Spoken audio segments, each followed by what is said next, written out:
چطوری بچه‌ها؟ خیلی خوش اومدیم به یک ویدیو جدید و خفن دیگه. بچه‌ها امروز قراره یه آنباکس خیلی خفن و نوآوری داشته باشیم. بعد مدت‌ها قراره یه ویدیو آنباکس داشته باشیم که خودم خیلی منتظرش بودم این وقت برسه و این آنباکسی که قراره امروز داشته باشیم چیزی نیست جز این بزرگوار.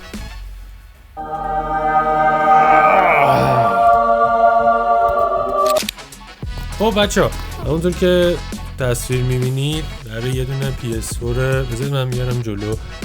PS4 چرا من میگم PS5 اسلیم رو داشته باشیم و قراره همینجا با هم دیگه بریم آنباکسش کنیم. بچه من قبلا PS5 داشتم و نزدیک یک هفته است که این بنده خدا داره اینجا خاک میخوره. من وقت نمیکردم که ویدیو آنباکسش رو بگیرم.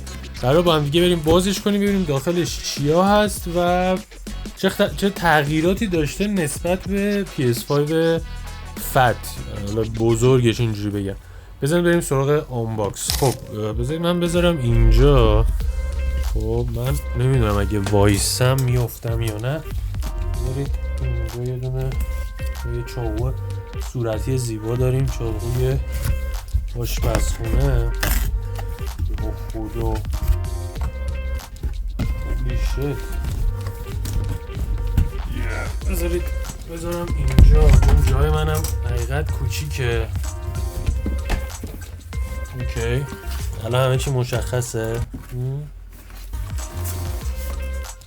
اینو من چجوری درش بیارم؟ خیلی سخته بچه ها، خیلی سخته. بذارید از اون طرف ببینم اینجوری میتونم درش بیارم. آره این فکر خوبیه. بیا بیرون. الان میزنم دستگاه رو میتره کنم. وای چرا هیچ دسته ای نداری؟ آها موزم. اوکی آقا تا حدودی. خب بچه ها یه دونه اینجا جعبه سفید داریم. بکنم هرچی داخلش بود ترکی، چون من هی اینو این ور اون ور کردم. خب اینجا یه دونه کابل داریم، کابل برقشه دیگه، که سرش یه دونه تبدیل میخواد. اینا چیه؟ اینا رو نمیدونم چیه بچه ها. فکر کنم یه جور حالت استند داشته باشه، نمیدونم، میدونم که مشخص باشه. بعد کابل HDMI من کجم اینجا چون جا نمیگیرم. بعد یه دونه کابل تایپ C و در آخر یه دونه دسته داریم. جدی میفرمایید؟ همچین تجربه کردم انگار قرار نیست دسته داشته باشیم. اوکی اینم دسته. البته خودم من یه دونه دسته داشتم، الان راحت میتونم دو دسته‌ای بازی کنم. و اما این بزرگوار. اوکی دوتا از اینا. خب اینو بذاریم این ور. اوکی خب بچه ما اینجا اصل کاری اینه. بذاریم من بازش کنم.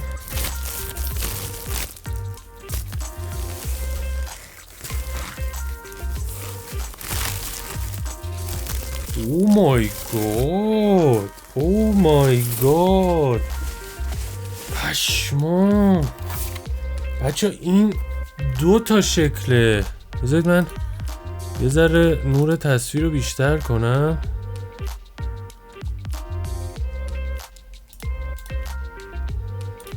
ببینید بچه ها این قسمت پایینش حالت مات داره و این قسمت بالاش حالت براق داره. بذارید بیارم نزدیک. نمیدونم فکر نکنم مشخص بشه. آره این قسمتش حالت مات داره اینجوری اصلا تکسچر بافت داره، ولی این قسمت بالاش اینجوری براقه. نکنید دست من داخلش میافته رفلکتش. و کنسولم خودش خیلی کوچولو شده اصلا راحت با یه دست It was at this moment he knew. He fucked up. اوکی اینجا دوتا USB جای USB داریم و یه دونه کابل لن که واسه اینترنت، یه دونه هم HDMI. یه برچسبی هم اینجا زده میده. اینو بکنم فکر کنم زیباترین بخشمون این باشه که این برچسب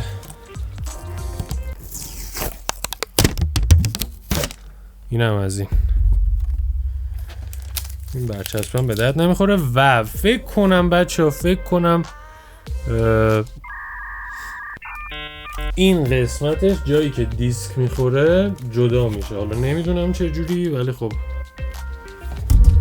جدا میشه. اینجا هم بچه ها جلوش دوتا چیز داریم، دوتا تایپ سی داریم. قبلا تو PS5 یه دونه داشتیم و اینم دکمهش خیلی خوشگل شده اصلا، دمش گرم. چه دیتیلی داره. اینجا پشتش هم تازه بغل جای پاورش یه دونه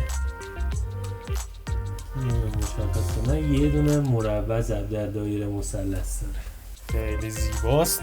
و اما زیرش یه دونه چیز داره اینجوری، نمیدونم این چیه، فکر کنم باید فاکینگ شت.